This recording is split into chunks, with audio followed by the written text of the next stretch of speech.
Hey guys, Breeze here again. I'm currently playing Fate Night Rhapsody Act 1, Episode 1. Currently, Ulterior just went ahead and pulled the sword from the stone. She went back in time, and that's where we're at right now. So, yeah. But she had no fear. She already decided to devote herself to her country's cause. In this reincarnation, even though she hesitated in front of the sword in the stone, she decided to bravely face the challenge. She will find someone who is better suited to become the King of Britain. I won't run away. Because this time, her fate will change. Are you sure this is a good choice?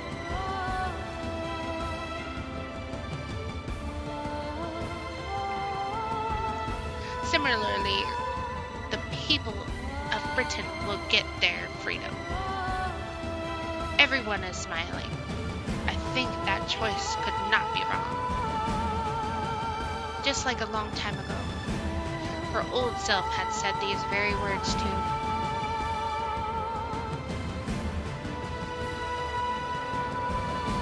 The blonde girl placed both her hands on the sword's hilt.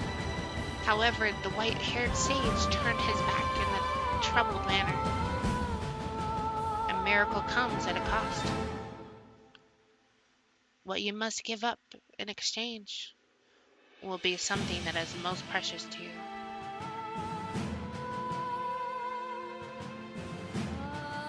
At that moment, the greatest wizard of the era left those prophetic words.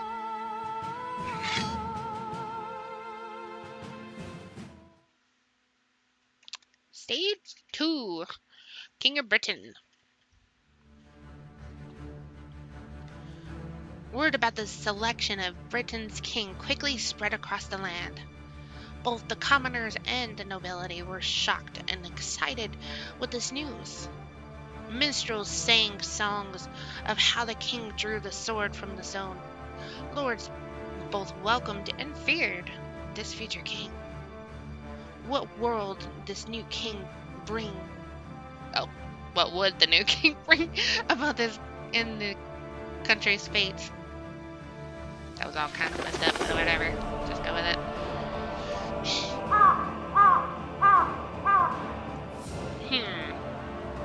My sister sent me a message.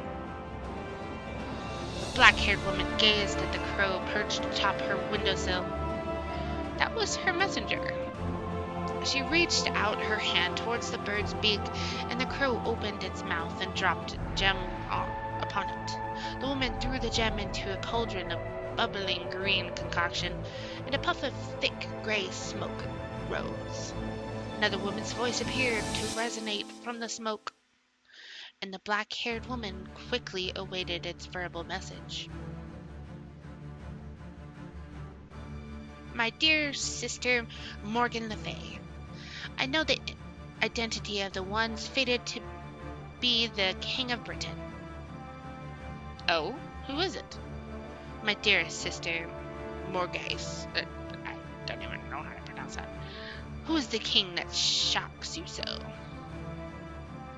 Once you know who it is, you would understand how I feel this moment. The woman's voice from the smoke seemed highly disturbed. Her tone sounded repressed.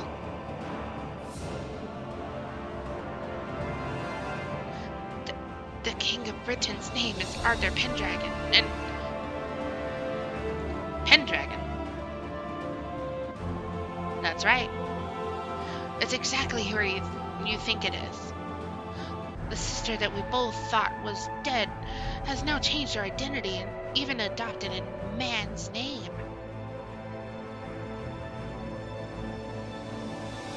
Huh. I knew the trial of the sword in the stone was just a staged act. Can't believe there's someone so bored as to use such an act to deceive the people. It's just that allowing that bastard daughter of King Uther to become king, It is just unacceptable. Oh, my smart sister, do you have any clever plans? Of course, but now is not the time to begin them.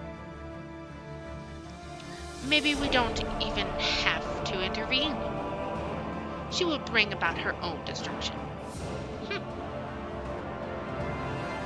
Then I will wait and see. If you have any interesting news, you must be sure to notify me. Of course, I will. As the smoke faded away, the witch's room returned to silence.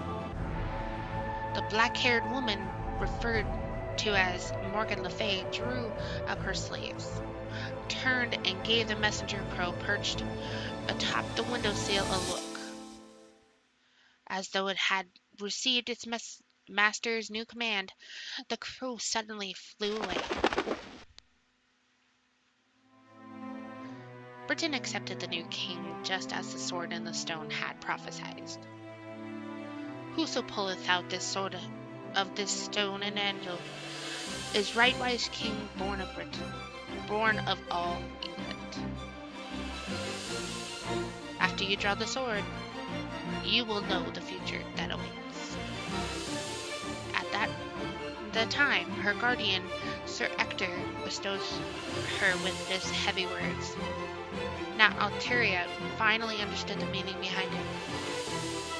At her final moments, she regretted her decision and wanted to change. Change.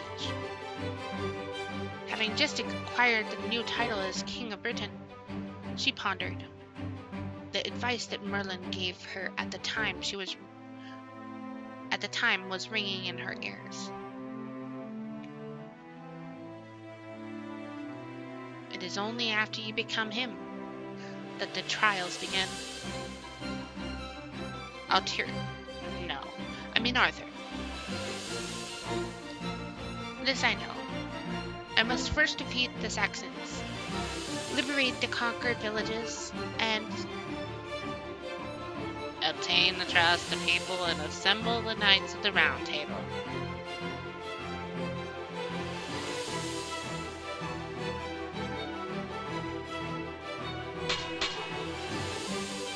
What did you say? The young king widened her azure eyes in surprise at Merlin's answer. Do you think that everyone believes in the legend of the sword in the stone? But isn't this a prophecy that has been around for some time? If only everyone were as naive as you are.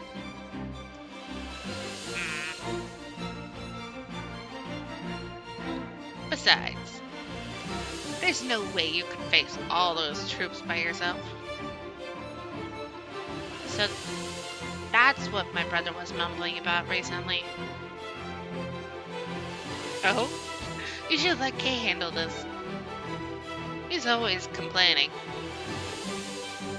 Merlin, you must have put him on the spot, right? Knowing that I put him on the spot, why didn't you ask him first? The blonde girl tightened her lips. Everyone that knows Kay knows better than to ask about his troubles. No matter who it is. No one could escape the mumbling fury that even fire-breathing dragons fear. I knew our great King Arthur has no fears. The only weakness is Kay's continuous bad mumblings. Merlin. Anyway, Kay will help assemble knights to defend the capital. I must give you a new mission. New mission? That's right. But you must keep the contents of this mission a secret from the others. At this, he approached the king's side and whispered something into her ears. We must go to Mount Patrick to bring back the souvenir. And, well, at this, I'll leave it here. Time's about to run out. Thank you for watching.